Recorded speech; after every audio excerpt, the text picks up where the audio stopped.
Sir, ये मांस खाने की क्या क्या सजाएं होती है आपके हिसाब से सनातन धर्म में? देखिए, वैसे तो हिंदू धर्म, सनातन धर्म, हमारे शास्त्रों, पुराणों, उपनिषदों में लिखा हुआ है कि कोशिश करें, जब ज़रूरत ना हो, मांस का भक्षण ना करें। मांस का भक्षण बिल्कुल ही ना करें, बहुत अच्छी बात है। पर बहुत से स्थान के अनुसार, जगह के अनुसार मांस भक्षण ज़रूरी हो जाता है।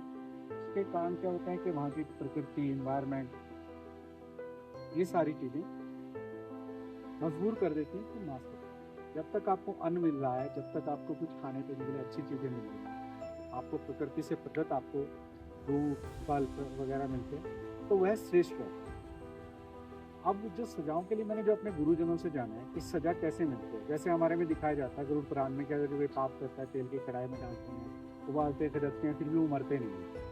बेसिकली आप देखेंगे तो वो सबसे ज़्यादा मैं समझता हूँ तो उनको पेड़ ही बना देगा, जो वृक्ष बनते हैं। वृक्ष, आपने 1000 मुर्गे खाए, 10 मुर्गे खाए, 2 मुर्गे खाए, आप उतने समय तक धरती पर रहते हैं, वो विद इंटरेस्ट मिलता है, जैसे दान करने से, पुण्य करने से इंटरेस्ट बढ़ता चला जाता है उसमें, जितनी देर बाद उसका फल मिलेगा। तो उस दौरान आपको दीमक खाएगी, आपको कीड़े लगेंगे, पतझड़ आएगी, एनवायरनमेंट का आपके ऊपर हमला होगा, आप मर नहीं सकते, आप भाग नहीं सकते, आपको वो सजा मिलेगी मिलेगी। और इन्वायरमेंट को जो आपने नुकसान पहुंचाया है, क्योंकि एक भी जानवर जब कटता है, मरता है, तो उसकी एक नेगेटिव वाइब्रेशन पूरे उसमें जाती है, जब आपको मौत दिखाई देती है, कटना दर्द तो होता ही है ना, तो वो सजाएं उनकी बिल्कुल मिलती ही मिलती हैं। तो ये सजा मैं समझता हूँ पेड़, जो वृक्ष बनते हैं। सर, एक बहुत इंटरेस्टिंग बात अभी सुनने में आई थी। ब्रिटेन के ना एक बहुत बड़े विख्यात जर्नलिस्ट हैं, उन्होंने एक वीगन से इंटरव्यू ले रहे थे, जो वीगन होते हैं, जो बिल्कुल अ, दूध की बनी हुई चीज़ें भी नहीं खाते हैं। तो उनसे बात कर रहे थे, तो उनसे उन्होंने पूछा कि क्या आप एवोकाडो खाते हैं? तो वो कहते हैं जी हम खाते हैं। तो उन्होंने उनसे पूछा कि आपको पता है एवोकाडो बनने के लिए कितने ज़्यादा मधुमक्खियों की हत्या करी जाती है?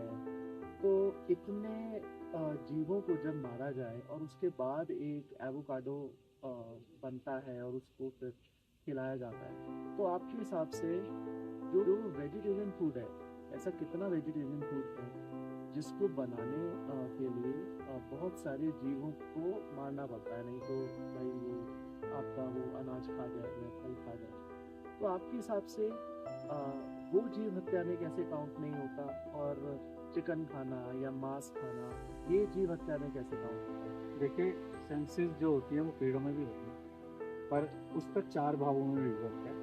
कि एक सेंसेस से पेड़ होते हैं, 2 सेंसेस से जो 2 पैर में जो पक्षी वगैरह हैं, 3 सेंसेस से जितने भी ये पशु हैं जो 4 भागों में चलते हैं, और सबसे ज़्यादा सेंसेस आदमी की होती हैं। तो आदमी को खाना हर देश में हर जगह वर्जित है। कुछ जातियाँ हैं जो अफ्रीका में होती हैं, जो मैन ईटर्स होती हैं, कुछ ताइवान वगैरह में न्यू बॉर्न बेबी खाते हैं। देखिए, चाहे आप प्रत्यक्ष रूप में खाएँ या अप्रत्यक्ष रूप में खाएँ, जब तक आपके लिए ज़रूरी नहीं है, यानी आपके अगर जो जान पे संकट बना है और आपको कुछ फूड मिल नहीं रहा है, तो आप किसी को भी मार के खा सकते हैं, जो आपका मिले। जीव जीवस्य भोजन यहाँ पर लागू होता है, जीव जीवस्य भोजन, कि जब आपको कुछ भी अवेलेबल नहीं है, कम सेंसेस का, यानी वृक्षों से कम सेंसेस में कम तंग होते हैं, वृक्षों को जो पेड़ वगैरह से कुछ फल वगैरह तोड़ते हैं, तो वो खत्म नहीं होता है, उनका आगे चलता रहता है जनरेशन। आप फल खाते हैं, उसके बीज बहुत कम खाए जाते हैं, बीज फिर दोबारा नहीं उत्पन्न कर देते हैं प्रकृति के साथ। तो जो उनकी रिसर्च थी कि भी एवोकाडो में ये होता है, वैसे तो रेशम के, एक रेशम का अगर वस्त्र बनाते हैं तो पता नहीं कितने रेशम के कीड़े मारे जाते हैं, बहुत बुरी तरीके से दर्दनाक। तो हमारे में बहुत अच्छी बात की है, तप से रात, रात से भोग, भोग से नरक। आप तपस्या करते हैं, तपश्चर्या करते हैं, बहुत मेहनत करते हैं, जैसे हमारे कनाद ऋषि, वो वही गेहूं लेते थे जो नीचे गिर जाता था सबसे बच के, और गेहूं जब फसल भी हट जाती थी तो वहां से खेतों से चुप के जो गेहूं मिलता था उसी का ही भोजन करते थे। उनको भी बहुत सी सजाएं मिली, कुछ गलतियां थी उनकी, तो सजाएं नियुक्त हैं। जैसे सांप उठा के फेंका था किसने, भीष्म पितामह ने, कि कहीं उसके पेड़ के नीचे, उसके रथ के नीचे ना आ जाए, और वो कांटों में अटक गया, और उसकी सजा मिली कि उनको तीरों पे सहन करना पड़ा। तो जाने अनजाने आप जो भी करते हो, आपको उसकी सजा मिलती है। लेकिन हिंदू धर्म में ये भी कहा है 12 साल तक आपको कोई सजा नहीं मिलती, क्योंकि आपकी सेंसेस इतनी अच्छी नहीं होती, बच्चा कीड़े को भी मार देता है, तो वो सजाएं कहीं नहीं मिलती, तो नहीं होता।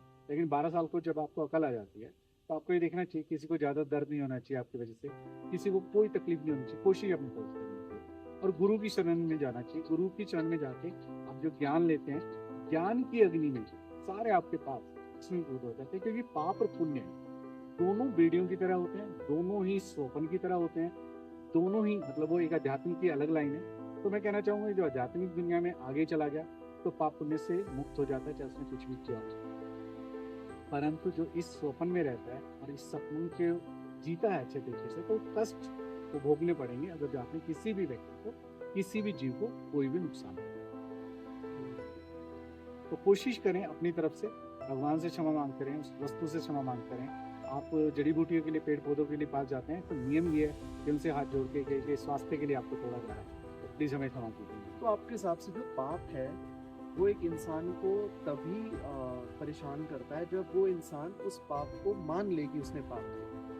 हाँ, कैसे? पहले तो कंडीशन ये है कि आप उससे दूसरे धर्म जाति में होते हैं तो वहाँ पर काटते हैं तो मन में नहीं आता कि भाई हमें, अब एक इसमें फौजी के मन में नहीं आता कि भाई मैंने, वो पाप की श्रेणी में नहीं आता। लेकिन एक वेव्स भी होते हैं, जो मर रहा होता है, अगर वो शाबित कर रहा होता है, तड़प रहा होता है, तो उसकी सजा तो आपको नहीं।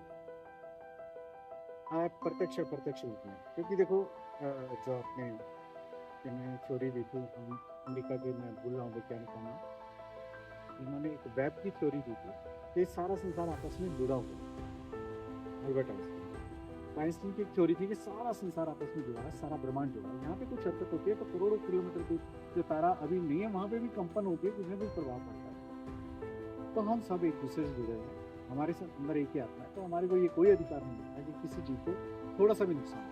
कोशिश ये करें कि किसी जीव को अपनी तरफ से जानबूझकर कोई नुकसान नहीं हो, और रोज रात को क्षमा मांग के सोएं तो सब कुछ ठीक है, कहीं कोई दिक्कत नहीं।